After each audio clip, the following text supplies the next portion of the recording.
Hey guys, welcome back to Firewood on the Hill. My name is Matt.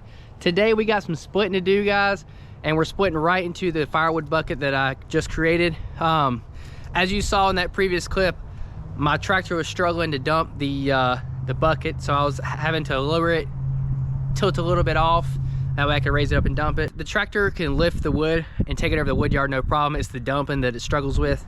So here's the setup, guys. This is a Kioti 3510 SE. Its lifting capacity is 1,800 pounds, and that's at the pin.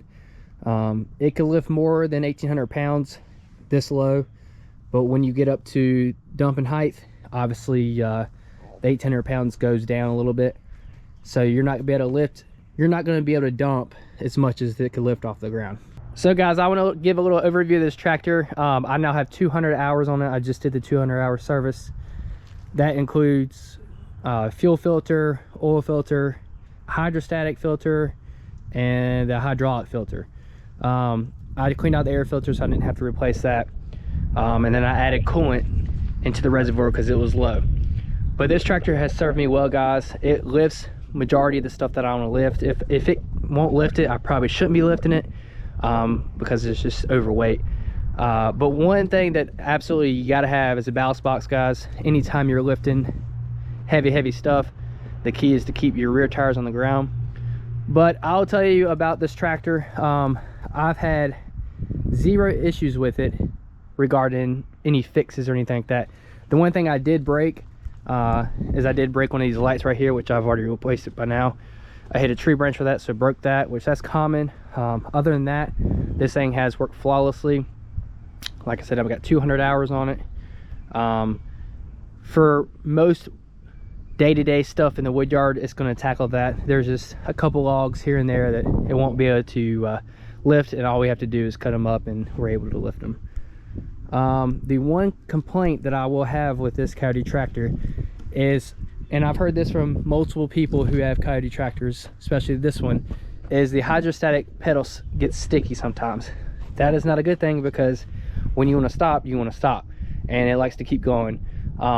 I have adjusted everything below the pedals. They all work perfectly. It just for some reason sticks, and I asked the dealer, and the dealer said just adjust. But like I said, I've done my adjustments, and it really doesn't matter what I do, and it doesn't stick all the time. It just sticks here and there, especially when I just start it up, let it warm up and all that stuff. Sometimes it likes to stick that way. But other than that, guys, this is a great buy. Here we are, guys. This is the wood that we're splitting today. Is some poplar and oak, and we're splitting it with the Wolfe Ridge 28 Pro C. A lot of this wood is four-way wood, guys. What I mean by four-way wood is you send it through the four-way one time and you don't have to resplit it. This is the stuff right here that a horizontal splitter is going to be the vertical splitter any day of the week. So that's why I have it over here next to my Wolfe Ridge 28 Pro C. So we're going to split on the conveyor. Conveyor is going to go to the firewood bucket, and then we're going to dump it over at the pile and wood yard.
All right, guys, there it is. I would say that's pretty close as we're gonna get to the limit. Like I said, I still gotta work that out, figure that out, just because the weight of the wood is different every time. Like this one's oak and poplar, so it's gonna be in the middle range of heavy to lightness. But we got it all split over here. It was actually the perfect amount. Now I gotta do some more cutting over there. All the rest of this stuff is just trash that I gotta get up. All right, one thing I want to point out, guys, what I'm doing differently today that I don't usually do is splitting from the other side, the log lift side of the splitter. I wanted to show you guys that you can split from that side. The reason I would split from that side is if I had a bunch of small stuff like I had today, where I could pick it up, put it on the splitter, and it goes through one time. It's when you start using big rounds where you need that log lift as a table to hold those extra rounds. But with all the small wood I split today, it was easier to do it from that side. Now I will say I definitely am a lot more tired splitting on this side versus the non-log lift side, just because you're doing a lot more bending over, and also you're kind of straddling the log lift. I had the log lift down and I can step on it, but there's a lot of times I need a wider stance, so I have to kind of straddle it, you know. But yeah, we got that knocked out. Let's go dump this firewood bucket.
So there's the dump, guys.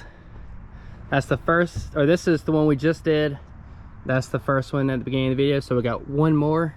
Well, actually we got to do two more, because I think 4 of these buckets is a fair estimate of a cord. All right, guys, so I split all the wood that was cut over by the horizontal splitter. Another great advantage of having 2 splitters is now you have 2 locations where you can cut rounds and leave them. A lot of times when you cut too much, it gets more in the way than helps you. So that's why I kind of like to cut enough just to get me to do what I want to do, and I don't overload myself, because there's a lot of times where it's just more work when you just put too much wood in one area. So we're over here by the vertical splitter. I have kind of a mixture of oak, cherry, I got some pecan and some hickory over here. We're gonna go ahead and split this into the firewood bucket.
So one thing I want to point out to you guys that definitely happens a lot, it kind of is annoying, but I don't know a way to fix it.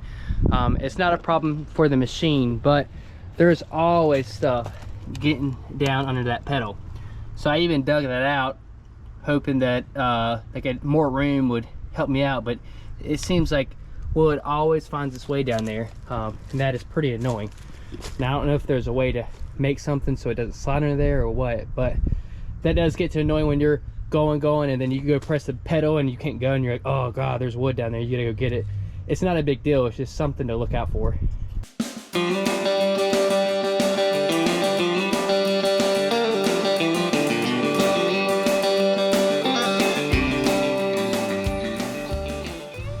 All right guys, we got our full again. It worked out perfect because we're out of wood that we cut up to split. This is gonna be a heavy load because this is all hickory, maple, pecan, and oak. So yeah, I think it's gonna be a heavy load.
There we are guys, 3 dumps. Not quite a full cord. As you remember, we measured this, it's a little less than a face cord. So I'll do 4 of these buckets to make a cord. I think that'd be a good guesstimation, good measurement. All right, there we are guys, 3 dumps on the firewood bucket. That is not quite a cord, so I still have to split at least 1 more bucket worth. Make sure you stay on your commitments, make sure you hit those goals. We'll see you next time.